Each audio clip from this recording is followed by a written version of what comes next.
Welcome, today in front of me ZTE Axon 30, and I'll show you how to change notification sound on this device.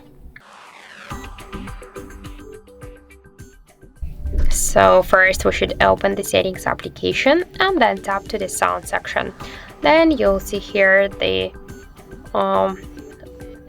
just the settings and scroll to ringtones. After that you can see here notification tone, and we have selected the current ringtone, the delight. We can switch it to another one or just to click to all ringtones, and after that select one from these sounds. Then click here to OK, and that's it. We just successfully changed notification sound to another one. So that's it. Thank you for watching, and if you find this video helpful, don't forget to leave a like, comment and to subscribe our channel.